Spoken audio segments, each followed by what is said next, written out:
السلام علیکم ورحمۃ اللہ وبرکاتہ۔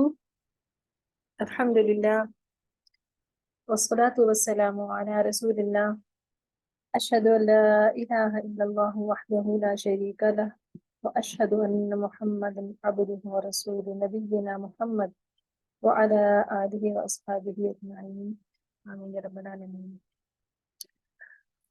آپ سب کو پرسنالٹی ڈیولپمنٹ کے سیشن نمبر 3 میں خوش آمدید۔ میں ہوں سسٹر نعیم، سمر نعیم، اسلام آباد پاکستان سے، اور مجھے امید ہے کہ آپ سب کی عید بہت اچھی گزری ہوگی، اور آپ سب لوگوں کی ممکن ہے کہ ابھی بھی کچھ مصروفیات ہوں، ہماری کلاس میں بھی کچھ گیپ آ گیا ہے تو ریشیڈیول کرنے میں کچھ ٹائم لگ جاتا ہے، تو امید ہے کہ جو لوگ لائیو کلاس نہیں لے سکے تو وہ ریکارڈنگ ضرور سنیں گے۔ اور آج کی کلاس یہ کافی اہم ہے، اس میں ہم نے کافی ٹیکنیکل باتیں بھی کرنی ہیں، تو آپ لوگ اس کلاس کو اینڈ تک ضرور سنیے گا، اور پھر اس کے بعد اپنا فیڈ بیک بھی دیجیے گا، اور کوشش کیجیے گا کہ نیکسٹ کلاس آپ لوگ اس کے بعد ضرور جوائن کریں۔ تو جیسا کہ میں نے آپ کو پہلے بھی بتایا ہے کہ یہ کورس میں نے انکیرا اکیڈمی کے سر عبدالرحمن حفیظ سے مکمل کیا ہے، اور ان کی اجازت سے میں یہ کورس آپ لوگوں کو کروا رہی ہوں، اور اس کورس میں ہمیں بہت کچھ سیکھنے کو ملے گا۔ ہم نے 2 سیشن اس کے مکمل کر لیے تھے، تو آج ہم انشاءاللہ تعالی تیسرا سیشن سٹارٹ کر رہے ہیں، اس دعا کے ساتھ کہ آج کا سبق اللہ تبارک تعالی ہمارے پڑھنے پڑھانے میں برکت عطا فرمائے، کہ ہم اس کو اچھے سے سمجھ کر اپنی زندگی کو تبدیل کریں، اور اس کے نتیجے میں پھر دنیا میں آنے کے اس مقصد کو پا لیں جس کے لیے اللہ تعالیٰ نے ہمیں بحیثیت انسان اور اس سے بھی زیادہ بحیثیت مسلمان بنا کے بھیجا ہے۔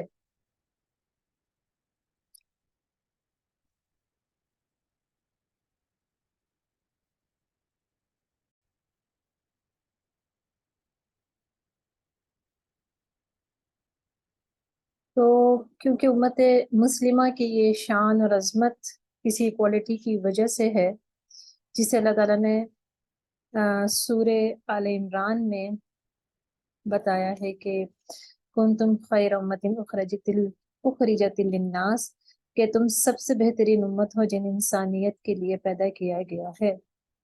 اس کا مطلب یہ ہے کہ ساری انسانیت کے لیے، جس میں مسلم اور نان مسلم دونوں شامل ہیں، اور ہمیں اس قابل بننا پڑے گا کہ ہم سے غیر مسلم تک بھی خیر پہنچے۔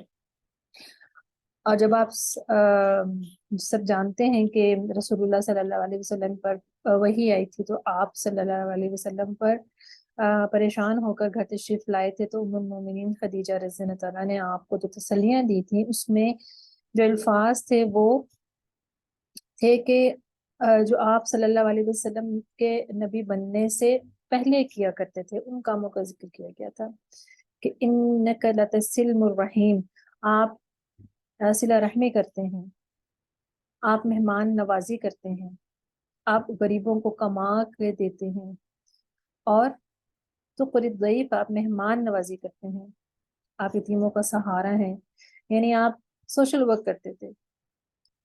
اور تو ایسا شخص جو انسانیت کے لیے کام کر رہا ہو، یہ ہو نہیں سکتا کہ اللہ تعالیٰ اس کو ضائع کر دے۔ تو آپ دیکھیے کہ رسول اللہ صلی اللہ علیہ وسلم نبوت سے پہلے کتنی عظمت اور انسانیت کے کام کرتے تھے، خدمت خلق کرتے تھے۔ اس کے بعد جو اسلام کی تعلیم لوگوں تک پہنچانی ہے، وہ بھی دراصل بہت بڑی خدمت انسانیت ہے۔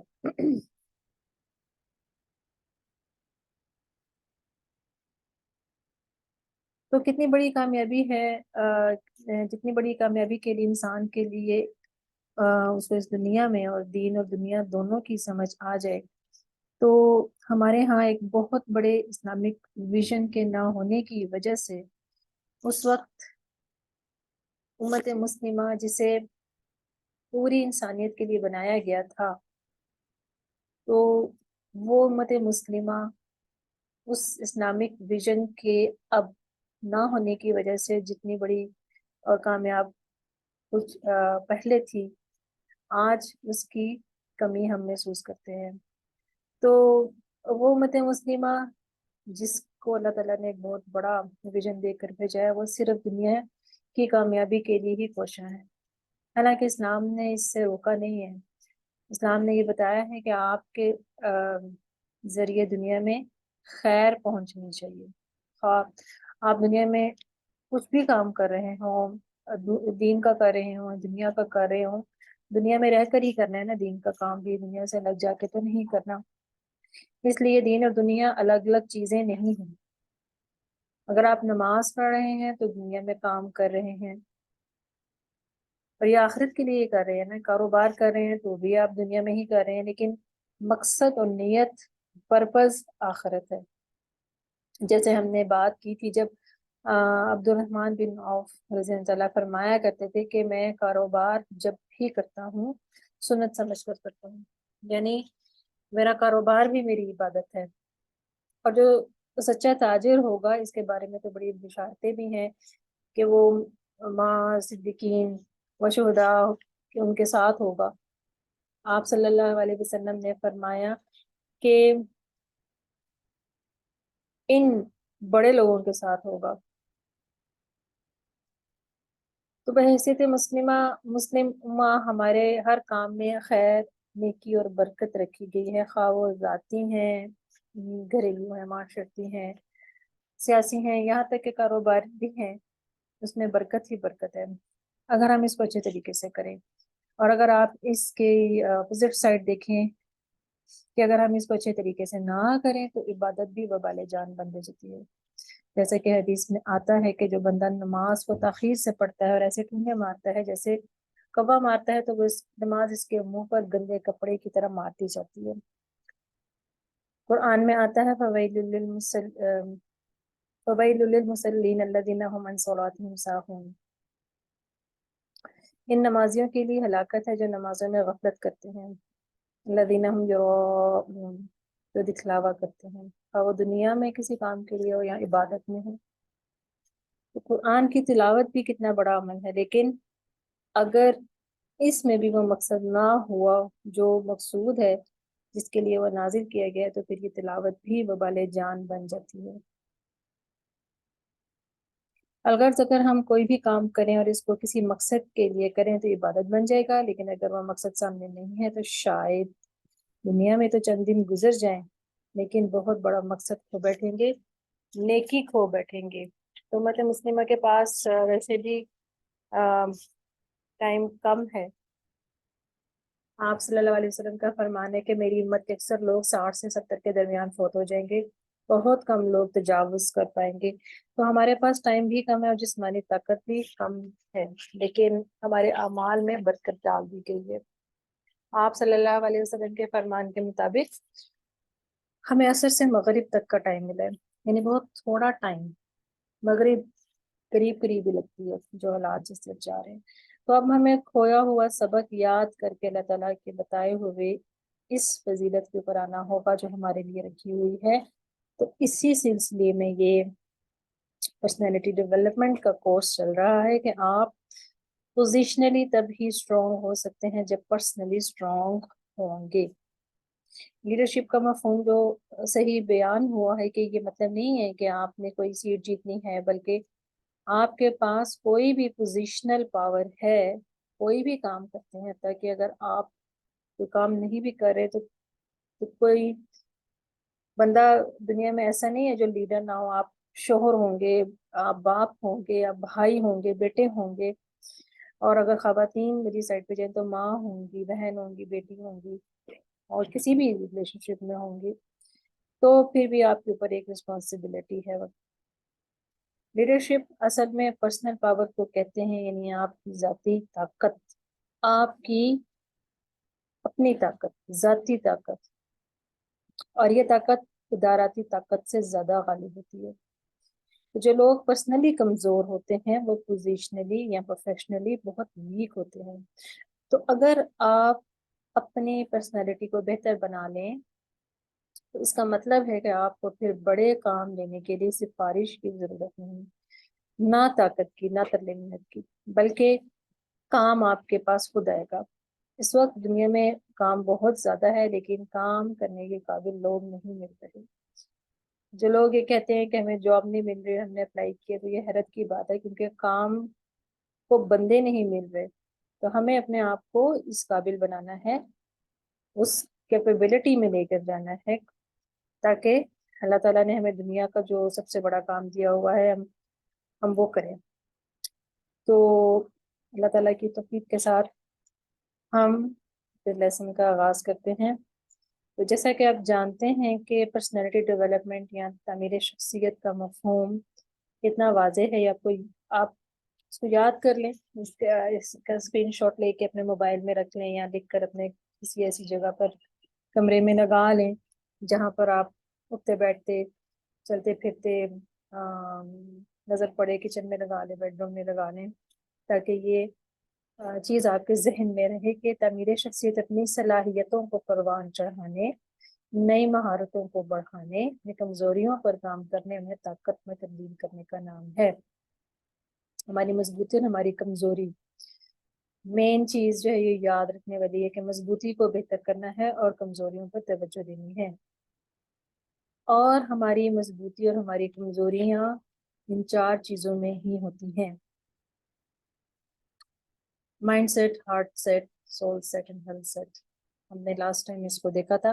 یہ 4 سیٹس کھڑکیاں ہیں آپ کے اندر طاقت اور آپ کے اندر کمزوری ڈالنے کی۔ یہ 4 چیزیں ہیں۔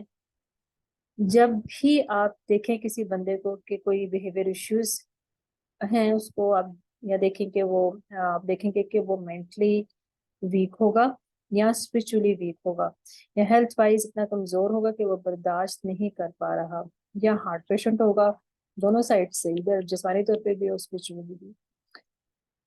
اگر ایک بندے کے سول سیٹ ویک ہے، یعنی وہ روحانی معاملات میں پیچھے ہے، جتنا مرضی وہ مینٹلی اسٹرانگ ہو، لیکن وہ دینی معاملات میں جھگڑ پڑے گا یا عبادت صحیح طریقے سے نہیں کر پائے گا۔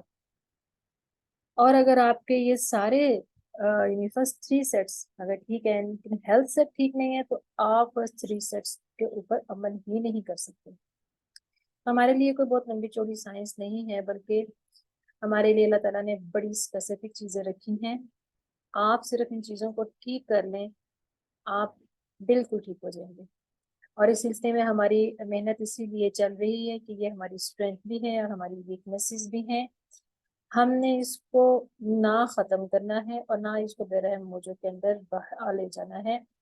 ہم سے پہلے جو لوگ تھے، بالخصوص بنی اسرائیل، جن کو بہت ذکر ہوئے قرآن میں، جو بھی موجود ہیں، ان میں سے جو یہود تھے، انہوں نے ان 4 سیٹس کو حد سے بڑھا دیا اور بہت زیادہ اپنے اوپر آپ کو اس پر توجہ دی، اور بہت زیادہ وہ اپنے آپ کو انٹیلیجنٹ سمجھتے تھے۔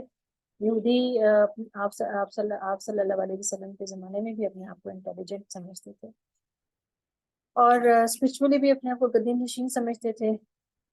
وہ کہتے تھے ہم جیسا کوئی بھی نہیں ہے ہی نہیں، اور ہیلدی بھی تھے۔ آج بھی اب دیکھ رہے ہیں دنیا میں یہودی صحت کے لحاظ سے باقیوں سے بہت بہتر ہے۔ تو جو پیچھے رہ گئے کرسچنس، سارا عیسائی، تو انہوں نے 4 سیٹس کو اتنا زیادہ دبایا کہ وہ رہبانیت کا طریقہ اختیار کر کے جنگلوں میں چلے گئے، چرچز میں چلے گئے، اور دنیا سے بالکل کٹ گئے۔ تو اسلام آیا تو اس نے بتایا کہ یہ 4 ونڈوز آپ کے لیے خطرناک بھی ہیں اور آپ کے لیے مفید بھی ہیں۔ آپ کی اسٹرینتھ بھی یہی ہے اور آپ کی ویکنیس بھی یہی ہے۔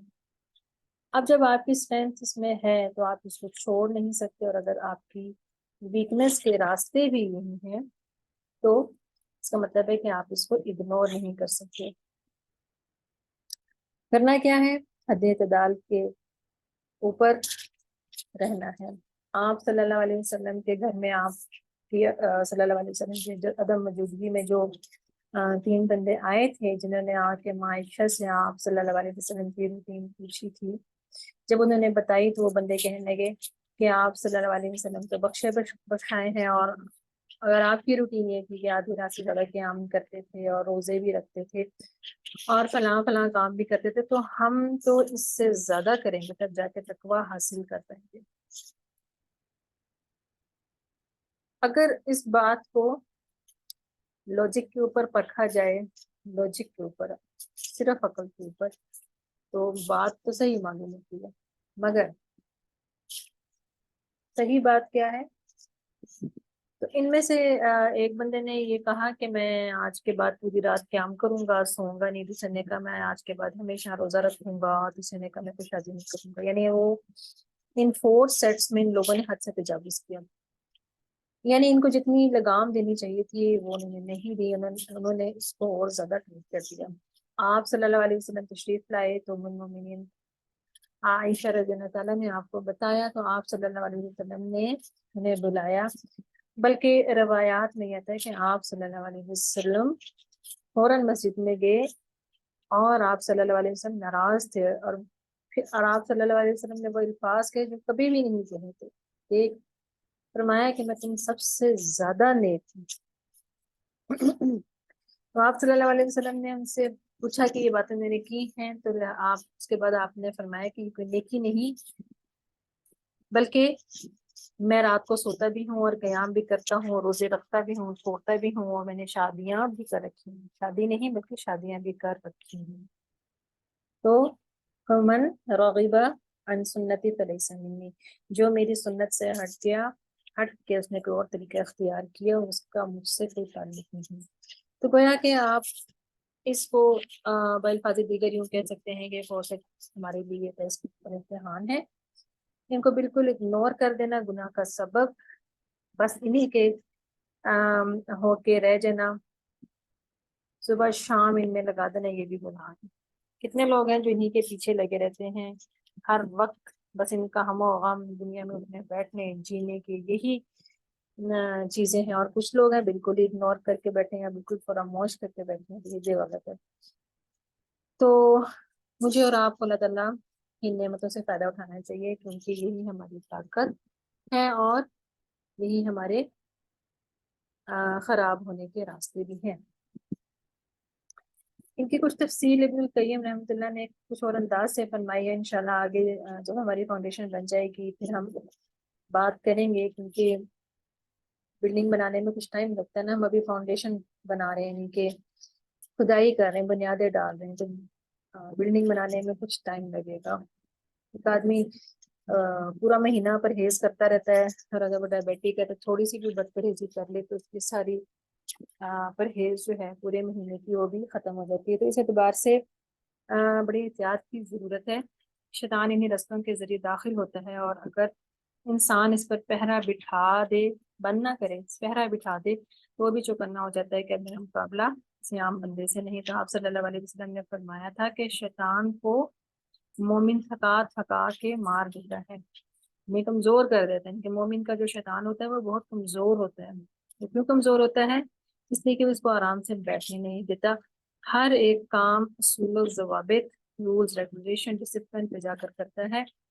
تو اور اگر وہ ڈسپلن جو ہے اسلامی ڈسپلن ہو تو پھر بہت زیادہ زبردست، اس کے ساتھ ساتھ ثواب بھی ملتا ہے۔ تو ڈیسٹینیشن ہم دیکھتے ہیں کہ ڈیسٹینیشن یعنی منزل، آپ دیکھیں کہ جب ہم دنیا سے چلے جائیں گے، کوئی بھی بندہ جب مرتا ہے تو یہ نہیں کہا جاتا کہ یہ بندہ جو ہے یہ فلانا ڈاکٹر تھا یا اتنا پڑھا لکھا تھا، یا بلکہ یہ کہا جاتا ہے کہ اچھا آدمی تھا، یا اللہ معاف کرے کسی کے بارے میں کہا جاتا ہے کہ برا آدمی تھا، یا ٹھیک تھا یا ٹھیک نہیں تھا، یا فائدے مند تھا یا نقصان دہ تھا، جو بھی ہے، یعنی کہ جو ہمارا امیج بنا ہوگا وہی کہا جاتا ہے، وہی کسی کو یاد کیا جاتا ہے۔ تو انسان کی منزل انسان کو اس کی حقیقت کا پتہ دیتی ہے، لیکن منزل کون سی ہوتی ہے؟ یا ہم میں سے کوئی بندہ ایسا تو نہیں ہے کہ جو یہ چاہے کہ مرنے کے بعد لوگ اس کو برے الفاظ سے یاد کریں۔ ہم سب چاہتے ہیں کہ ہمارا نام اچھے طریقے سے ہی لیا جائے۔ تو منزل بڑی اچھی ہو، یعنی جنت، لوگ اچھے الفاظ سے یاد کرنے کی منزل ملتی کب انسان کو؟ تک پہنچنے کے لیے پوری زندگی گزارنی پڑتی ہے، عادات ٹھیک کرنی پڑتی ہیں۔ اس کے لیے کسی بڑے نے کہا تھا watch your thoughts they will become your words, watch your words they will become your actions, watch your actions they will become your habits, watch your habits they will become your character, watch your character it will become your destination۔ یعنی ہمارا کردار جیسا ہوگا ہماری منزل ویسی ہوگی، ہماری عادتیں ویسی ہیں جیسا ہمارا کردار، ہمارے اعمال ویسے جیسی ہماری عادتیں، ہمارے الفاظ ویسے جیسے ہمارے اعمال، اور ہماری سوچ ویسی جیسے ہمارے الفاظ۔ ایک ٹیچر نے اس سے ملتا جلتا جملہ کہا کہ خیالات معجزے کرتے ہیں، یہ سوچیں بدلتے ہیں، جب سوچیں بدلتی ہیں تو اقدار بدلتے ہیں، جب اقدار بدلتے ہیں تو اصول بدلتے ہیں، جب اصول بدلتے ہیں تو کردار بدلتا ہے، جب کردار بدلتا ہے تو کارکردگی بدل جاتی ہے، جب کارکردگی بدل جاتی ہے تو قوموں کی قسمت بدل جاتی ہے۔ تو کام شروع کہاں سے ہوتا ہے؟ الفاظ سے نہیں بلکہ آپ کی سوچوں سے۔ ابن قیم کو پڑھے نا تو وہ اس میں ایک بہت بڑا زبردست طریقہ بتاتے ہیں کہ سب سے پہلے سوچ ہوتی ہے، اس کو کنٹرول کرنا آسان ہوتا ہے۔ قرآن میں بھی آتا ہے نا کہ اذا مسہ الشیطان تذکروا، جب شیطان کی طرف سے غرض ہو جاتی ہے تو بالکل چکنے ہو جاتے ہیں۔ کیا کہتے ہیں اعوذ باللہ من همزات الشیاطین واعوذ بک ربی ان یحضرون، کہ وہ فوراً پناہ مانگتے ہیں شیطان سے۔ تو آپ جھٹک دیں، غلط ہو جاتی ہے سوچ، کیا ہے وہ؟ یہ وسوسہ ہے، شیطان کا سب سے بڑا ہتھیار ہے۔ شیطان کا سب سے بڑا ہتھیار جو ہے وسوسہ ہی تو ہے۔ وہ کہتے ہیں کہ آپ اپنے خطرات کے نہیں کہتے ہیں سوچوں کو، اب اپنے خطرات جو ہیں، اپنی سوچیں جو ہیں، اس کو آپ کنٹرول کر لیں۔ یہ آسان ہے، اگر نہیں کیا تو یہ ایکشن بن جائے گا، یعنی آپ اس پر کام شروع کر دیں گے۔ اگر آپ نے ایکشن کو کنٹرول کر لیا، کیونکہ یہ عادت نہیں ہوتی، ایک دو دفعہ کرنے سے عادت نہیں بنتی، لیکن اگر کنٹرول نہ کیا تو یہ عادت بن جائے گی، اور اگر عادت یہ بن گئی تو اس کو یہ کردار بن جائے گا، اور کردار بن گیا تو پھر منزل یعنی ڈیسٹینیشن بن جائے گی۔ اور پھر وہ کیا فرماتے ہیں کہ ثم یصعب انتقال عنہا، پھر آپ کے لیے اس کو بدلنا بہت مشکل ہو جائے گا۔ اسی لیے ان 4 سیٹس میں سب سے زیادہ جو چیز دیکھی جاتی ہے وہ یہ ہے کہ کہیں بگڑ کے یہ آپ کی عادت نہ بن جائے۔ اس لیے اگر آپ دیکھیں عادت کی تعریف تو وہ کیا ہے؟ عادت سے مراد ایسا عمل جو کثرت سے یا مسلسل اس طرح دہرایا جائے کہ لاشعوری طور پر ادا ہونے لگے، یعنی کہ آپ نے اس کو اتنا فریکوینٹلی اور آٹومیٹکلی کیا کہ وہ خود بخود چل رہا ہے، جیسے آٹو گاڑی چلتی ہے، یعنی کہ جو آپ کو خود بخود ڈرائیو کر رہی ہے۔ یعنی ہماری عادات آٹو گاڑی کی طرح ہوتے ہیں جو خود بخود آپ کو ڈرائیو کرتے ہیں۔ ان 4 سیٹس کو اگر کنٹرول نہ کیا تو یہی ہیبٹس میں چینج ہو جاتے ہیں۔ ہمارے مائنڈ سیٹ کی ایک اپنی ہیبٹ بن جائے گی، ہارٹ سیٹ کی اپنی۔ تو اس لیے ضروری ہے کہ ہم ان 4 سیٹس کو اتنا سنبھال کر رکھیں کہ ان میں کوئی غلط چیز رچ بس نہ جائے۔ اچھا یہ بھی آپ دیکھیے آنے والے صفحات میں تفصیل آئے گی کہ عادات اچھی بھی ہوتی ہیں اور بری بھی ہوتی ہیں، یعنی اگر ہم ان 4 سیٹس کے اوپر توجہ کریں تو یہ ہماری گڈ ہیبٹس بنا دیں گے، بہت کمال کے ہو جائیں گے، اور یہ اگر ہم نے ان پر توجہ نہ کی تو بیڈ ہیبٹ بن جائے گی، بری عادتیں بن جائیں گی۔ عادت کا مطلب کیا ہوتا ہے؟ Automatic driver. آپ بیٹھے ہیں لیکن وہ کام آپ آرام سے شروع کر دیں گے جو آپ کے ذہن میں پہلے نہیں تھا۔ کیوں بھلا؟ اس لیے کہ وہ عادت ہے۔ میرے ٹیچر ایک اپنا واقعہ بیان کرتے ہیں. آ، وہ کہتے ہیں کہ ہم کہیں جا رہے تھے تو پولیس والوں نے ہمیں روک لیا, تو وہ کو بات چل پڑی جیسے ہم پولیس کی بات کرتے ہیں. تو اچانک ایک تو ان کے کوئی جاننے والے جو پولیس میں تھے وہ بھی وہیں تھے, تو وہ آگے تو انہوں نے پہچان لیا, تو وہ خیر ان کو وہاں سے سائڈ پر لے گئے. گاڑیوں کو وہ چیک کر رہے تھے, وہ اور باقی پولیس والے. تو آپ لوگوں کو بھی تجربہ ہوگا کہ پولیس والے جب بات چیت کر رہے ہوتے ہیں تو کیسی زبان استعمال کر رہے ہوتے ہیں, گالیاں بھی نکال رہے ہوتے ہیں. تو وہ میرے ٹیچر یہ کہتے ہیں کہ ہم نے ان سے پوچھا کہ آپ ہم لوگوں کو گالیاں کیوں نکال رہے تھے. تو اس بندے نے کہا, اللہ کی قسم میں نے تو گالی نہیں نکالی. تو میرے ٹیچر کہتے ہیں کہ میں نے کہا کہ یا اللہ, ان کے تو اللہ کی قسم بھی ان کے آنکھوں پر لگی ہوئی ہے, گالیاں تو تھیں ہی. تو اللہ تعالیٰ کے کرم ہے کہ لفظ قسموں پر مواخذہ نہیں کرتا, ورنہ تو پکڑے جاتے. یعنی اس یہ یعنی کہ وہ کہہ رہا ہے کہ ان سے اس بندے سے پوچھا یہ جا رہا ہے کہ تم گالیاں کیوں نکال رہے تھے, تو وہ کہہ رہا ہے کہ میں نے نہیں نکالی. تو اس کا مطلب کیا ہے؟ ان کا مطلب یہ ہے کہ ہیبٹ وہ ہوتی ہے جو آپ کو انکانشیسلی ڈرائیو کر رہی ہوتی ہے. آپ کو پتہ ہی نہیں ہے کہ آپ گالیاں بھی نکال رہے ہیں, آپ کو پتہ ہی نہیں ہے کہ آپ قسم بھی اٹھا رہے ہیں, بلکہ آپ نے دیکھا ہوگا بعض لوگ اپنے آپ کو گالیاں نکال جاتے ہیں. وجہ کیا ہوتی ہے؟ عادت بن چکی ہے. تو عادت فرض کریں, عادت دماغ عادت کیسے بناتے ہیں؟ عادت اس طرح بنتی ہے, فرض کریں کہ آپ کے پاس ایک موبائل پڑا ہوا ہے, اور آپ اس کتنے لوگ ہیں جنہوں نے جو موبائل پر کلاس لے رہے ہوں گے؟ کافی ہوں گے. زیادہ تر لوگ آرام سے موبائل کے اوپر ہی سن لیتے ہیں, کلاس دے لیتے ہیں یا ریکارڈنگ سن لیتے ہیں. لیکن اگر موبائل آپ کے سامنے ٹیبل پر پڑا ہے, سب سے پہلے کیا ہوتا ہے؟ ایک کیو آتا ہے. کیو کا مطلب یہ کہ خیال آتا ہے, ایک سوچ آتی ہے. اس کے بعد آپ کیا کرتے ہیں, آپ کو ایک کریونگ آنا شروع ہو جاتی ہے. یہ کافی دیر ہو گیا میں نے موبائل استعمال نہیں کیا.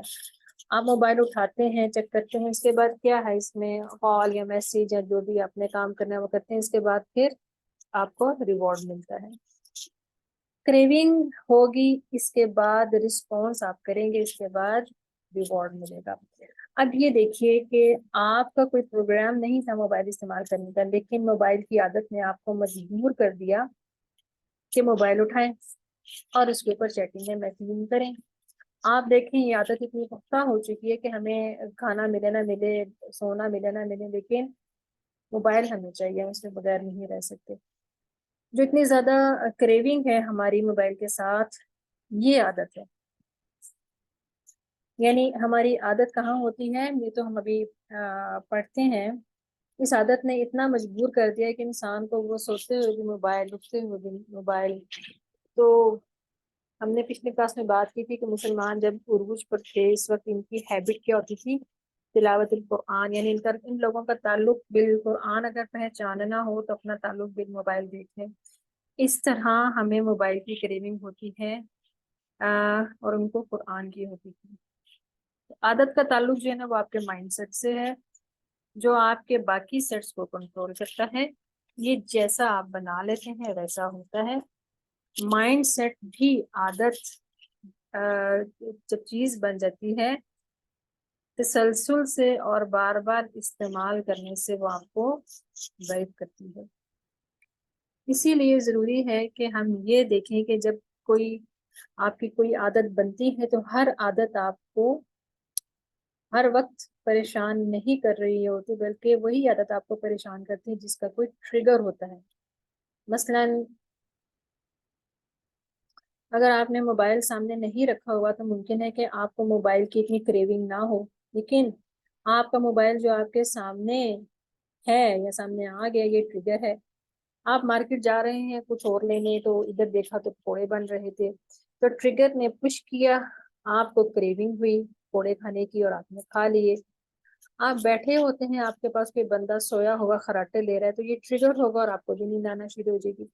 یعنی ماحول بہت بڑا ٹریگر ہوتی ہے. یہ کیا کرتی ہے؟ ٹریگر پش کرتے کرتے آپ کی روٹین بنا دیتی ہے. روٹین جیسی بھی ہو, اچھی یا بری, اگر اچھی تو اچھا ریوارڈ، اور اگر بری تو برا ریوارڈ ملے گا. یعنی عادت کو چلانے چھیڑنے والی چیز ٹریگر ہے، اور ٹریگر آپ کی روٹین بناتا ہے، روٹین آپ کو ریوارڈ دیتی ہے. یہ ایک سرکل ہے. اس کو آپ یوں بھی دیکھ سکتے ہیں کہ ہمارے برین کو کسی چیز نے پش کیا، یہ کوئی خیال آیا، اور یہ کوئی خیال یہ کہ کسی چیز کا بھی ہو سکتا ہے. مثلاً کہ آپ کو جلدی غصہ آ جاتا ہے، ایک دم تو غصہ نہیں آیا ہوا ہوتا نا، کوئی ایسا بندہ سامنے آ جائے یا کوئی ایسا ماحول یا کوئی بات آپ کے سامنے ہو جائے، تو اس نے آپ کے برین کو ٹرک کیا. نتیجہ یہ ہوا کہ آپ کی روٹین بن گئی اور آپ نے ایکشن لے لیا. آپ کا بیہیویئر ویسا بن جائے گا، پھر آپ وہ کام کریں گے جیسا آپ کا برین کہہ رہا ہوگا. یعنی جیسے آپ کی ہیبٹ ہوگی، پھر اس کے بعد کیا ہوگا، آپ کو ریوارڈ ملے گا. یعنی یہ سرکل ہے، ایک لوپ ہے، اسے ہیبٹ لوپ کہتے ہیں. کہ جو انسان کی عادات کو چھیڑتا ہے وہ اچھی عادت ہوگی تو انسان سے جو اچھا ایکشن ہوگا. اگر انسان کی بری عادت ہوگی تو انسان کو برا ایکشن کرے گا. اس کو آپ اس طرح بھی دیکھ سکتے ہیں کہ ایک کسی کے بارے کسی سینگ تھی یا کوٹ تھی، میں نے پڑھی تھی، آپ لوگوں نے بھی پڑھی ہوگی، کہ ایک انسان چائے کا ایک کپ بھرا ہوا دے کر جا رہا ہے، تو دروازے سے اس کی ٹکر ہوئی تو چائے کے کپ میں سے چائے اچھل کے گری. تو اب چائے کے کپ میں سے چائے اس لیے گری کہ اس کپ کے اندر چائے موجود تھی. تو جب بھی کوئی ٹریگر ہوتا ہے یا کوئی مشکل آتی ہے یا کوئی پرابلم آتی ہے، تو انسان کے دماغ میں سے وہی کچھ نکلتا ہے جس کے ساتھ اس نے اس کو بھرا ہوا ہوتا ہے. تو وہ ہماری آزمائش بھی ہوتی ہے نا، اس طرح کی چیزیں. بعض دفعہ ہمارا اپنا آپ ہمیں نظر نہیں آ رہا ہوتا، تو اللہ تعالیٰ اس بہانے مشکلات بھیج کے ہمیں آئینہ دکھا دیتے ہیں کہ ہمارے اندر یہ برابر ہم اس کو کریکٹ کریں. تو ساری چیزیں ساتھ ساتھ چل رہی ہیں. اب دیکھیے، ہم ایکشن کے اوپر جا کر کسی بھی بندے کو اچھا یا برا کہتے ہیں، لیکن ایکشن ہوا کہاں سے؟ وہ تو عادت سے ہوا. اگر ایک آدمی باوجود سمجھانے کے چوری سے باز نہیں آ رہا، اس کا مطلب یہ ہے کہ یہ ایک بری عادت ہے. تو مسئلہ یہ ہے کہ باوجود سمجھانے کے، موٹیویشن کے باوجود بھی، سزا کے باوجود بھی اگر وہ باز نہیں آ رہا، اس کا مطلب یہ ہے کہ اس عادت کے پیچھے جا کر ختم کیا جانا چاہیے. ہم اس کے ایکشن کے اوپر یا اس چوری کے اوپر اس کو ملامت کر رہے ہیں، تو ٹھیک ہے کہ ملامت کرنی چاہیے، لیکن جو اتنی پختہ عادت ہوگی وہ کب تک آپ ملامت کا سلسلہ جاری رکھیں گے؟ یہ سلسلہ تو چور کو نہیں، چور کی ماں کو مارنا چاہیے. اس کی ماں جو ہے اس کے پیچھے اس کا مائنڈ سیٹ ہے جو اتنی دفعہ چل چکا ہے کہ اب اس کے لیے چوری کرنا کوئی برا کام ہی نہیں، کوئی مسئلہ ہی نہیں، اس کو وہ جرم سمجھتا ہی نہیں. لیکن جس کی عادت چوری کرنا نہیں ہے، اس کے نزدیک یہ بہت بڑا کام ہوگا، بہت بڑا جرم ہوگا. جس کے نزدیک یہ جرم ہی نہیں، اس کو آپ اتنا مرضی منع کر لیں، اس کو کوئی فرق نہیں پڑے گا. مسئلہ یہ ہے کہ ہم ایکشنز کے اوپر فتویٰ تو لگا لیتے ہیں، لیکن ایکشنز کے پیچھے جو چیز حرکت کر رہی ہے یا کرا رہی ہے، وہ جو ٹریگر ہے، وہ جو مائنڈ سیٹ بنا ہوا ہے، وہ بعض لوگ ایسے ہوتے ہیں نا کہ جن کو والدین صبح فجر کے لیے بڑی مشکل سے جگاتے ہیں، لیکن آپ نے بعض لوگوں کو دیکھا ہوگا وہ خود بخود اٹھ جاتے ہیں. بعض لوگ آرام لگا کے سوتے ہیں، تو پھر بھی کیا ہوتا ہے جب الارم بجتے ہیں تو اس کو بند کر کے دوبارہ سو جاتے ہیں، اور بعض لوگ اٹھ جاتے ہیں. اب مسئلہ کیا ہے کہ ان کی عادت کیسی جیسی بنی ہوئی ہے. مسئلہ یہ ہے کہ اگر آپ چاہتے ہیں کہ کوئی بندہ خود ہی اٹھے تو آپ کو اس کی ہیبٹ پر کام کرنا ہوگا.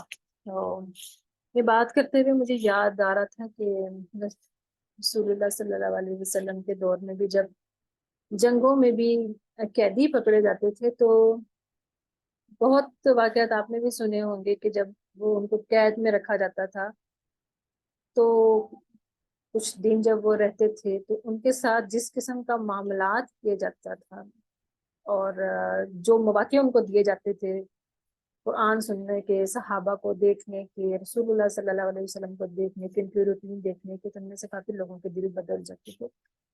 تو وہ ماحول جو تھا نا وہ پرووائڈ کیا جاتا تھا ان کو. تو ماحول کا بڑا اثر ہوتا ہے. تو ہمارا جو برین ہے اصل طاقت ہی یہی ہے. اللہ تعالیٰ نے ہمیں جو جسم دیا ہے، اگر ہم دیکھیں تو جانوروں کے اور ہمارے جسم میں کوئی خاص فرق نہیں. ٹھیک ہے کچھ اپیرنس کا فرق ہے، لیکن ان ساری چیزوں کو کنٹرول ہمارا دماغ ہی کرتا ہے. جس بندے کا دماغ خراب ہو جائے تو وہ اپنے اعضاء کے ساتھ وہ کام نہیں کر پاتا جس کے لیے اس کو بنایا گیا ہے، نہ ہی اس کو کسی بات کی سمجھ آتی ہے. تو اصل میں ہمارا دماغ جو ہے وہی ہے، مائنڈ سیٹ ہی ہوگا. تو مائنڈ سیٹ جو ہے اس کو تبدیل کیا جا سکتا ہے. اس کو کہتے ہیں DMR، ڈسکریشنری مینٹل روٹینز، قابل تبدیل ذہنی رجحانات.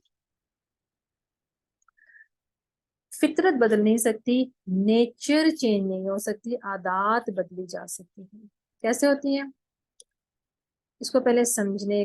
آج کا سب تھوڑا سا ٹیکنیکل ہے، لیکن مجھے امید ہے کہ اگر آپ غور سے سنیں گے تو آپ کو سمجھ آ جائے گی. دیکھیے کہ یہ گلیشیئر ہے، برف کا تودا ہے. تو ہمارا کانشیس مائنڈ یہ ہے اوپر پانی کے اوپر، اور اس کے نیچے تھوڑا حصہ جو ہے وہ پری کانشیس مائنڈ کا ہے، اور پھر زیادہ نیچے اور زیادہ جو ہے وہ انکانشیس مائنڈ ہے، بالکل نیچے. یعنی کہ اب ہم کیا پڑھنے والے ہیں کہ عادات جو انسان کو اچھا یا برا بناتی ہیں، یا بری عادات یا اچھی عادات جو انسان کو برا یا اچھا بناتی ہیں، وہ ہوتی کہاں پر ہیں.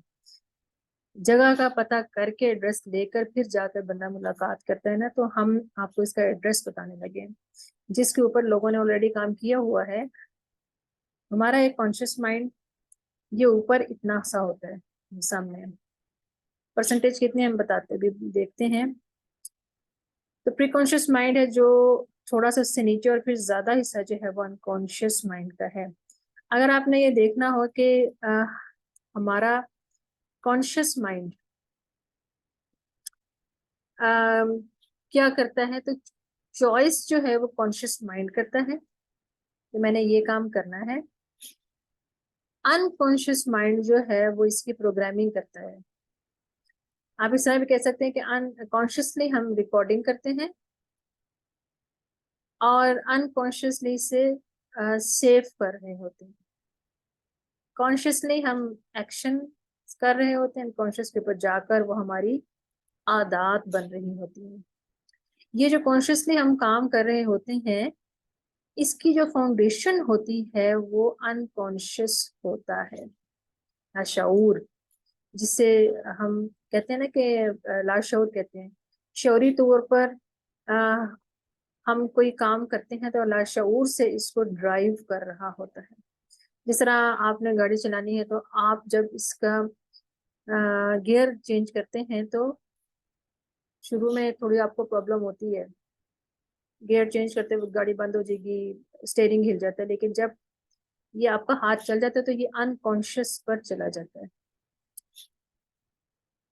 اسی لیے 5% جو ہے وہ ہمارا کانشیس مائنڈ، اور انکانشیسلی ہم اپنے برین کو جو یوز کرتے ہیں وہ ہے 95%.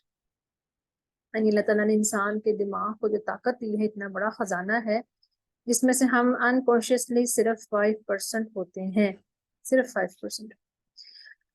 ابھی بھی آپ کلاس میں بیٹھے ہیں، جو توجہ سے اگر آپ بات سن رہے ہیں تو اپنے دماغ کا 5% استعمال کر رہے ہیں،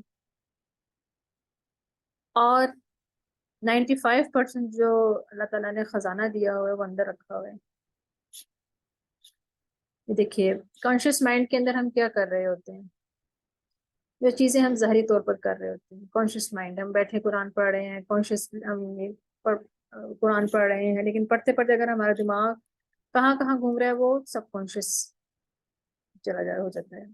نماز میں کھڑے کانشیسلی ہوتے ہیں. اگر آپ نماز کے دوران آپ امام صاحب کی تلاوت سمجھ رہے ہیں تو پھر اس کا مطلب ہے کہ آپ 5% نماز پڑھ رہے ہیں، 5% پر نماز پڑھ رہے ہیں. لیکن اگر نماز مسجد میں پڑھے ہیں اور آپ کو دماغ کہیں ادھر گھر میں کاروبار میں کہیں بھی ہے تو اس کا مطلب ہے کہ آپ نے نماز جو ہے وہ سب کانشیسلی پڑھی. یہ وجہ ہے کہ اکثر اوقات ہمیں پتہ ہی نہیں چلتا کہ امام صاحب نے کون سی صورتیں پڑھی. بعض دفعہ ہم رکعتیں جو ہے وہ بھول جاتے ہیں. تو مینٹل آئس برگ اگر ہم دیکھیں تو will power and result, will power and result ہمارا کانشیس پر ہوتا ہے، اور بلیفس، ہیبٹس، ویلیوز، آئیڈینٹی جو ہوتی ہے ہماری ہوتی ہے یہ سب کانشیس پر ہوتی ہے. جتنا بھی آپ کا تعارف ہے، آپ کیسے ہیں، زبان سے جتنے مرضی دعوے کر لیں، جو مرضی کہہ دیں، اشتہار لگا دیں، لیکن آپ کی عادات ضرور چھلک کر رہتی ہیں. جہاں پر بھی آپ ہوں گے وہ آپ کا تعارف ہے. ہمارا نظام ایمانیات جو ہے، بلیف سسٹم، وہ سارے کا سارا انکانشیس پر ہے. کانشیسلی ہم اللہ تعالیٰ کو مانتے ہیں، لیکن نماز پڑھتے ہوئے ہم یہ تو نہیں کہتے کہ اللہ تعالیٰ میں تجھے مانتا ہوں وغیرہ وغیرہ. یہ سب ہمارے لاشعور میں محفوظ اور چل رہا ہوتا ہے. ہمارے دماغ میں پورا سیٹ ہوتا ہے اپنا بلیف سسٹم جو ہمارا ہے پورا. ہم سارے ایمانیات کو مانتے ہیں اور ہر چیز جو ہمارے دماغ کے اندر چل رہی ہوتی ہے. اسی لیے جو ہیبٹ ہے، جو آپ کو خاص بات بتانا تھی، ہیبٹ جو ہے وہ یہاں پر آ کر ہوتی ہے سب کانشیس پہ. ابھی بھی آپ میری بات سن رہے ہیں تو جتنی انڈرسٹینڈ کر رہے ہیں یہ شارٹ ٹرم میموری میں جا رہی ہے، لیکن لانگ ٹرم میموری کیا ہوتی ہے؟ یہ دیکھیں، سب کانشیس میں. شارٹ ٹرم میموری کانشیس میں. جب تک آپ ہمارے اس لیکچر کو انڈرسٹینڈ نہیں کر پائیں گے یہ لانگ ٹرم میموری میں نہیں جائے گی. یعنی کہ شعوری طور پر انسان تھوڑے کام کرتا ہے، لیکن لاشعوری طور پر انسان 95% پر جا کے کام کرتا ہے. اتنے سارے کام کر رہا ہوتا ہے. لہٰذا اگر یہ دیکھا جائے کہ ہمارے ڈی ایم آر کو آپ عادت کہہ سکتے ہیں، عادت ہماری کیسی ہیں کیا ہیں، تو یہ ایک فنکشن سمجھیے گا. اس میں آپ دیکھیے گا کہ ہمارے جو دو لیول ہیں، سب کانشیس لیول اور کانشیس لیول، اور پھر ایک ہوتا ہے ملٹی ٹاسکنگ اور ایک ہوتا ہے ملٹی پروسیسنگ. آپ اس کو پہلے سمجھ لیں. ملٹی ٹاسکنگ کا مطلب ہے کوئی بھی کام کرنا، کوئی بھی کام کرنا. ملٹی پروسیسنگ کا مطلب یہ ہے کہ کوئی بھی کام سمجھنا. فرض کریں کہ آپ میری بات سن رہے ہیں، اس دوران آپ کو کوئی کال آ گیا، آپ وہ اٹھاتے ہیں. اب دو چیزیں ہو گئی، آپ ادھر سے میری بات سن رہے ہیں، ادھر سے آپ کال پر بھی بات کر رہے ہیں. اب آپ ٹاسکنگ تو کر سکتے ہیں، ملٹی ٹاسکنگ کر سکتے ہیں. آپ سب کانشیس لیول پر ٹاسکنگ بھی کر سکتے ہیں، پروسیسنگ بھی کر سکتے ہیں. آپ کو آواز آ رہی ہے، لیکن کانشیس لیول پر ٹاسکنگ کر سکتے ہیں، پروسیسنگ نہیں کر سکتے. یہاں پر آپ کو آواز آ رہی ہے، یہاں پر آواز کے ساتھ ساتھ انڈرسٹینڈنگ بھی ہے. ٹھیک ہے، پروسیسنگ. آپ کو انڈرسٹینڈنگ نہیں ہوگی، کبھی بھی آپ کو میری بات سمجھ آئے گی، کبھی آپ کو موبائل پر سمجھ آئے گی.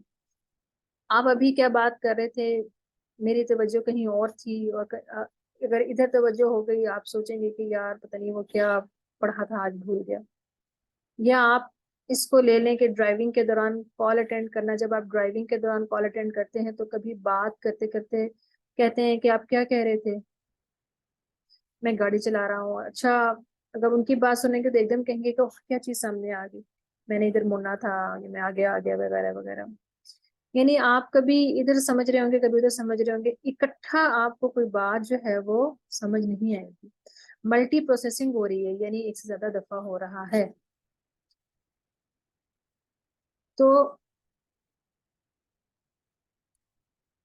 یہ بات، اس کو اگر آپ تھوڑا قرآن کے ذریعے سمجھے تو آسان ہو جائے گا. سورۃ البقرہ میں اللہ تعالیٰ فرماتے ہیں ان لوگوں کی مثال جنہوں نے کفر کیا، کیا کہتے ہیں؟ وَمَثَلُ الَّذِينَ كَفَرُوا كَمَثَلِ الَّذِي يَنْعِقُ بِمَا لَا يَسْمَعُ إِلَّا دُعَاءً وَنِدَاءً. کہ ان لوگوں کی مثال جنہوں نے کفر کی اس جیسی ہے، ان جانوروں کے جیسی ہے جن کو جانوروں کا مالک ہانکتا ہے.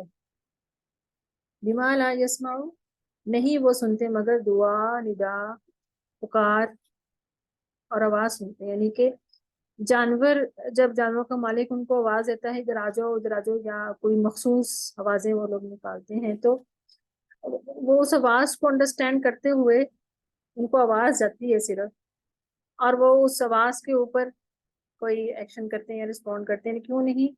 لیکن اس کی انڈرسٹینڈنگ نہیں ہوتی. اور ہوتی کیوں نہیں؟ اس لیے کہ جانوروں کا کانشیس لیول ہوتا ہی نہیں، وہ سب کانشیس لیول پر چل رہے ہوتے ہیں. انسان جیسا کانشیس لیول نہیں ہوتا ان کا. لیکن کیا اس آواز کی اس کو سمجھ آتی ہے یہ کہ کیا کہہ رہا ہے؟ اگر آپ بکری سے کہیں آؤ میں تمہیں کھانا دوں، تو آواز سن کے یا وہ خاص کوئی پکار سن کے، اشارہ دیکھ کے، یا آپ اس کو کھانا دکھائیں تو وہ آ جائے. لیکن کیا اس کو یہ بات سمجھ آئی ہے کہ آپ نے کیا الفاظ بولے؟ تو اللہ تعالیٰ کافروں کے ساتھ یہ مثال بیان کر رہے ہیں. یہ کانشیسلی دین کو سمجھتے ہی نہیں. غور کریں تو آج کے مسلمان بھی اسی لیول پر ہے، شعوراً نہیں لے رہے. ٹھیک ہے، بس نماز پڑھی، کیا پڑھا پتا نہیں، کیا سنا آج کے خطبے میں پتا نہیں، بس مولوی صاحب نے اچھی گفتگو کی، یا مولوی صاحب اچھے آدمی وغیرہ وغیرہ. کیا ہے آپ کی انڈرسٹینڈنگ؟ کچھ پتا نہیں. ایک بچے سے پوچھا گیا کہ جمعے میں آپ نے کیا سنا؟ اس نے کہا بس مولوی صاحب تقریر کر رہے تھے. تو پوچھا کہ آپ کی انڈرسٹینڈنگ کیا ہے؟ تو جواب ملا کہ مجھے نہیں پتا. اگلے جمعے کے لیے اسے کہا گیا کہ آپ کو ٹاپک بتا دیا جائے گا، بعد میں آپ نے اسے ایکسپلین کرنا ہے. تو جمعے کے بعد جب پوچھا گیا کہ بتاؤ آج کی انڈرسٹینڈنگ کیا ہے، تو اس نے بہت اچھے طریقے سے بتایا. اس واقعے سے یہ بات سمجھ آئی کہ بندہ جو کانشیسلی مسجد میں بیٹھا ہوا ہو، اس کو ٹارگٹ ملا ہو تو وہ کچھ سمجھ کر آئے گا. لیکن اگر آپ نے اس کو یہ تعلیم ہی نہیں دی، انکانشیس مائنڈ کو آپ نے ٹریگر ہی نہیں کیا، تو سب کانشیس کے اوپر اس کو پتہ ہی نہیں، بس میں بیٹھا ہوں وہاں بس جمعہ ہو رہا ہے سب کچھ چل رہا ہے. اس کا مطلب ہے کہ ہمیں کانشیس لیول پہ گڈ ہیبٹس کے اوپر محنت کرنی چاہیے. سب کانشیس میں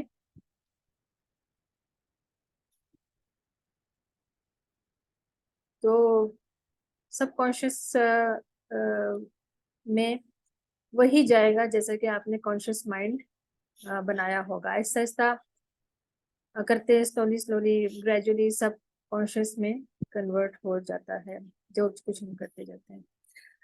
ایک اور آیت دیکھیں، سورہ طٰہٰ کی آیت نمبر 114 میں اللہ تعالیٰ فرماتے ہیں، جب آپ صلی اللہ علیہ وسلم پر وہی آئی تو سورہ طٰہٰ میں، تو آپ صلی اللہ علیہ وسلم نے اس کو 66 پڑھنا شروع کر دیا. یعنی یہ کیا کر رہے تھے آپ صلی اللہ علیہ وسلم؟ Multi processing. وہ کیسے کہ جبریل امین پڑھ رہے ہیں تو آپ سن رہے ہیں، ایک نمبر 1، اور پھر آپ نے پڑھنا شروع کر دیا، یعنی ملٹی پروسیسنگ نے دوسرا کام شروع کر دیا. تو ملٹی پروسیسنگ جو ہے وہ کانشیسلی نہیں ہو سکتی. بائی ڈیفالٹ جو ہے نا انسان ایسا ہی ہے کہ یہ ہو ہی نہیں سکتا. تو ایک وقت میں دو کام شعوری طور پر کر ہی نہیں پاتے. تو یہ کیا ہوا؟ اللہ تعالیٰ نے سورۃ طٰہٰ میں کیا کہا کہ سو اللہ تعالیٰ بادشاہ حقیقی بلند مرتبے والا ہے، اور آپ کو آن کے لینے میں جلدی نہ کریں جب تک اس کا اترنا پورا نہ ہو جائے. اور کیا ہے میرے رب مجھے اور زیادہ علم دیتے، ربی زدنی علما. سورۃ القیامہ میں بھی فرمایا کہ قرآن کے ساتھ اپنی زبان کو حرکت نہ دیجیے تاکہ آپ اسے جلدی جلدی یاد کر لیں. تو کیا کرنا ہے؟ پوری توجہ سے سننا ہے. یہ ہے ایک وقت میں دو کام نہیں ہو سکتے، دو کریں گے تو ایک بھی صحیح نہیں ہوگا. لہٰذا بڑی قیمتی چیز آ رہی ہے، آپ نے صرف سننا ہے. ایک خاتون نے ایک دفعہ میرے ٹیچر کو کہا کہ کوئی ان نے کلاس کا کوئی ٹیسٹ، ان کے مارکس کم ہے، تو انہوں نے کہا کہ بھی میں نے ریگولر کلاسز لی ہیں لیکن میرے نمبر کم آئے. تو سر نے کہا کہ آپ کے انڈرسٹینڈنگ میں مسئلہ ہو سکتا ہے. میں نے کہا نہیں، میں نے ریگولر کلاسز لی ہیں. تو سر نے پوچھا کہ آپ نے کلاسز کیسے لی ہیں؟ تو میں نے کہا کہ میں کچن میں ہوتی تھی، کام کر رہی ہوتی تھی، ساتھ ساتھ کلاسز لے رہی ہوتی تھی. تو اب آپ یہ دیکھیں کہ وہ ملٹی پروسیسنگ کر رہی ہے اور یہ کانشیسلی ہو ہی نہیں سکتی. اس وجہ سے ان کا وہ صرف آواز جا رہی تھی ان کو، لیکن توجہ نہیں تھی. تو کسی آدمی کے سینے میں اللہ تعالیٰ نے دو دل رکھے ہی نہیں، تو جب دو دل ہیں ہی نہیں تو ہم دو کاموں کو سمجھ ہی نہیں سکتے. تو اللہ تعالیٰ نے بندے کو بنایا ہی ایسا جس میں دو دل ہیں ہی نہیں، تو یہ آپ کیسے کر رہے ہیں؟ سب کانشیسلی آپ کریں، لیکن یہ بڑے کام سب کانشیسلی ہوتے نہیں. جیسے ابھی اگر آپ کی توجہ صرف میری طرف ہے، اس کا مطلب ہے کہ آپ لرن کر رہے ہیں. اگر آپ کو میری طرف نہیں ہے، ساتھ میں آپ کچن میں ہیں یا سو رہے ہیں یا مثال کے طور پہ آپ کھانا کھا رہے ہیں یا کسی فیملی ممبر سے بات کر رہے ہیں، تو اس کا مطلب ہے کہ آپ کچھ بھی نہیں سیکھیں گے. ایک وقت میں دو کام شروعی طور پر ممکن نہیں. اگر آپ کا بہت دل کرتا ہے تو اس کو عادت بنائیں. عادت آپ کو ڈرائیو کرے گی، پھر آپ کرتے رہیں. جیسے حافظ لوگ چلتے پھرتے ڈرائیو کرتے قرآن پڑھتے رہتے ہیں، مسئلہ ہی نہیں، کیونکہ قرآن سب کانشیس لیول پر چل رہا ہے، وہ ہیبٹ بن چکا ہے.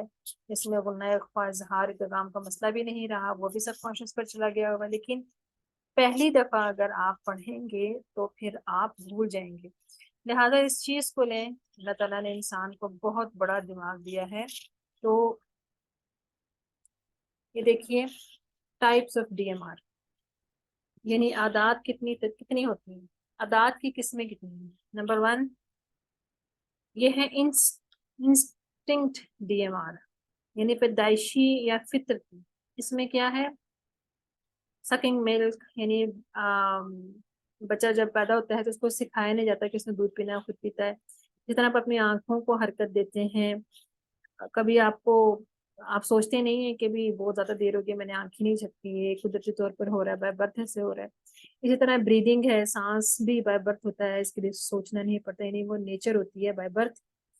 وہ عادات ہیں انسٹنکٹ ڈی ایم آر، جو پیدائشی عادات ہیں جن میں کسی قسم کے بھی سوچنے یا محنت کرنے کی ضرورت نہیں ہوتی. انسان کو اللہ تعالیٰ نے بنایا ہی اس کا. دوسرا ہے موٹر ڈی ایم آر. ہر وہ کام جو اپنے آپ دو ہاتھوں سے یا دو پاؤں سے کرتے ہیں، مثلا ٹائپنگ یا گیئر چینجنگ آف کار وغیرہ، سائیکلنگ، سوئمنگ وغیرہ، جو ہے یہ موٹر ڈی ایم آر ہے. آپ گیئر اور کلچ جو ہے اس میں میچنگ نہیں کر سکیں گے اگر آپ اس کے اوپر وہ پریکٹس آپ نے نہیں کی ہوگی. آپ کے گیئر آٹو پہ چلے جائیں گے جب آپ بار بار پریکٹس کریں گے. تو موٹر ڈی ایم آر آپ نے دیکھا ہوگا کتنے لوگ جب کی بورڈ پر ٹائپنگ کرتے ہیں تو 2 انگلیوں سے کر رہے ہوتے ہیں. اس کا مطلب ہے کہ انہوں نے اپنے ڈی ایم آر کو کرپٹ کر دیا. 10 انگلیوں کے لیے کی بورڈ بنا ہے. اس کے علاوہ سائیکلنگ، سوئمنگ، یہ سارے کام جو ہیں یہ موٹر ڈی ایم آر میں آتے ہیں. جو عادات بنائی گئی ہیں دو ہاتھوں کے ساتھ ہیں، دو پاؤں کے ساتھ اگر یہ بنائی گئی ہیں، پھر جیسے چاہیں آپ بنائیں، غلط بھی بن سکتی ہیں اور صحیح بھی بن سکتی ہیں. تو ایک دفعہ کسی فیملی نے استاد صاحب سے رابطہ کیا اور ان کا مسئلہ یہ تھا کہ ان کے گھر میں لڑائی اس ٹائم شروع ہوتی تھی جب کھانے میں مرچیں زیادہ پڑ رہی تھیں. تو میاں صاحب بڑے پریشان تھے. انہوں نے کہا کہ میں بہت سمجھاتا ہوں لیکن یہ مانتی نہیں ہے. وائف کہتی تھی کہ میں جان بوجھ کے ڈالتی نہیں. تو ان سے پوچھا گیا کہ آپ کھانا کیسے بناتی ہیں؟ انہوں نے کہا جیسے سارے بناتے ہیں، کھانا بنا رہی ہوں، ساتھ کبھی کوئی ٹی وی دیکھ رہی ہوں، کبھی موبائل پہ بات کر رہی ہوں وغیرہ وغیرہ. تو انہوں نے کہا کہ آپ جان بوجھ کے ایسا نہیں کرتی. اصل میں یہ جو کھانا جو آپ بنا رہی ہیں تھاٹ ڈی ایم آر پر بنا رہی ہیں، یہ عادت کے طور پر بنا رہی. کانشیسلی آپ کھانا نہیں بنا رہی. ان کو کہا گیا کہ آپ کچھ دن 4-5 دن ہفتہ جو ہے آپ کھانا جب بنانے لگیں تو آپ کے ذہن میں صرف یہی کام ہونا چاہیے، آپ کے آس پاس کوئی اور کام نہیں ہونا چاہیے. اس کے بعد جب انہوں نے کھانا بنایا تو وہ چیز ٹھیک ہو گئی. تو کانشیسلی بنائیں، کانشیسلی کام کریں گے تو یہ چیزیں جو ہے نا لاشعوری طور میں اس میں سے نکل کر شعوری طور پر جب آپ اس کو کریں گے تو پھر وہ آپ اس ہیبٹ کو چینج کر سکتے ہیں. پھر ایک ہوتے ہیں تھاٹ ڈی ایم آر. آپ کسی کو دیکھتے ہیں تو فوراً کہتے ہیں کہ میں نے ان کو کہیں دیکھا ہے، یا پولیس والے کو دیکھتے ہیں فوراً خیال آتا ہے بیلٹ باندھ لو کہیں چلان نہ ہو جائے وغیرہ وغیرہ. تو ایک ہوتا ہے ریپیٹیٹیو ڈی ایم آر، جسے ہم تجوید کے رولز پڑھتے ہیں یا اسکول میں پہاڑے وغیرہ پڑھتے تھے، ہم اس کو ریپیٹ کرتے کرتے ایک تھاٹ ڈی ایم آر بناتے ہیں. جیسے گاڑی کا جو گیئر ہے اس کو ہم کیا کرتے ہیں، آہستہ آہستہ موٹر ڈی ایم آر میں چلا جاتا ہے. یعنی کچھ عادتیں ایسی ہوتی ہیں جو شعوری طور پر ہم کرتے ہیں اور وہ لاشعور میں چلی جاتی ہیں، اور کچھ عادتیں ایسی ہوتی ہیں جو ہم سوچوں کو بار بار کرتے ہیں تو یہاں پہ موٹر ڈی ایم آر میں چلی جاتی ہیں. تو کچھ سبق یہ تھوڑا سا ٹیکنیکل ہو گیا ہے، لیکن یہ ہے کہ اللہ تعالیٰ آسانی کرے گا. عادت انسان کو اچھا اور برا بناتی ہے، اس لیے ہم چاہ رہے ہیں کہ آپ کو تھوڑا سا پہلے بتا دیں. حدیث دیکھتے ہیں.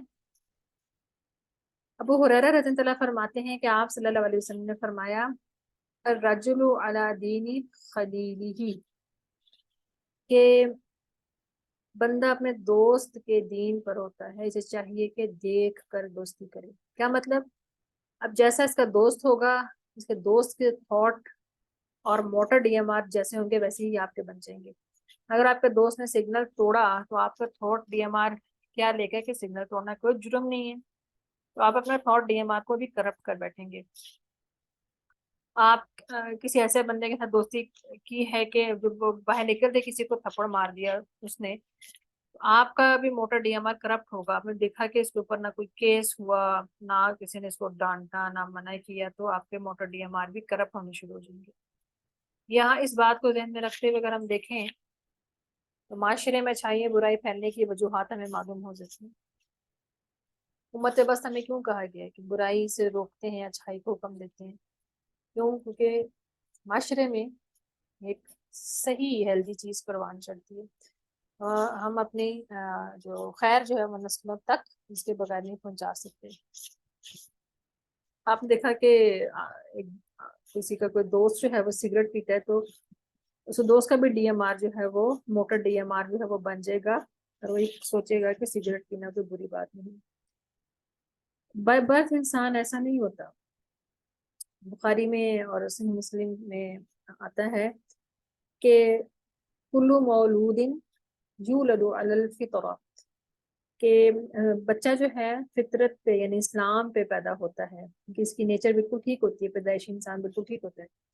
اس کے والدین اسے یہودی عیسائی یا مجوسی بناتے ہیں. کیا مطلب ہے؟ اس کے تھاٹ ڈی ایم آر کو کرپٹ پیرنٹس کرتے ہیں، انوائرمنٹ کرتی ہے. اس کے بعد جیسے تھاٹس ہوں گی ویسے ایکشن ہوں گے. اگر وہ مینٹلی مشرک بن گیا تو آپ کا کیا خیال ہے؟ وہ فزیکلی کوئی وہ موحد ہوگا، وہ قبروں کے پاس جا کے جھکے گا. اسی لیے بچوں کی تربیت کا سوچنے والے بچوں کے اوپر محنت کرنے سے پہلے اپنے اوپر محنت کریں. جیسے آپ اپنے ویسے جیسے آپ ہوں گے ویسے آپ کے بچوں کے ڈی ایم آر ہوں گے. Thought D M R corrupt کرتے ہیں آپ کے موٹر ڈی ایم آر، یعنی آپ کی سوچ جیسی ہوتی ہے ویسے بنتی ہیں آپ کی عادات. ٹھیک ہے جی. ایک لفظ بولا جاتا ہے بیبی اسکیما. یہ جو ٹریگر کی ہم بات کر رہے تھے اتنی پاورفل چیز ہوتا ہے کہ directly thought D M R کو جا کر چھیڑتا ہے، تنگ کرتا ہے. نتیجہ یہ ہوتا ہے کہ اگر وہ صحیح ہے تو آپ کی تھاٹ ڈی ایم آر زبردست ہوں گے اور نہ خراب ہو جائیں گے. اسی لیے اللہ تعالیٰ نے بچوں کے چہروں پر ایک ٹریگر رکھا ہوتا ہے. کسی کے بھی بچے کو دیکھ لیں وہ آپ کے تھاٹ ڈی ایم آر کو خوش کر دے گا، یعنی آپ خوش ہو جائیں گے. آپ اس کو پیار کریں گے، آپ دیکھیں گے بچے کتنے پیارے ہوتے ہیں. حتیٰ کہ جانوروں کے بچوں میں سے بھی ایک بیبی اسکیما آپ کو نظر آئے گا ان کے چہروں پہ بھی، جو آپ کو یعنی پیار کرنے کو دل کرے گا. یہ دیکھیں، یعنی موٹر ڈی ایم آر کی طرف لے جاتا ہے. بچہ خوش ہونا جانتا ہے، صرف تکلیف میں روتا ہے، دکھ نہیں پالتا. چہرے پہ غم دکھ یا احساس میں ہونے کے آثار نہیں ہوتے بچے کے.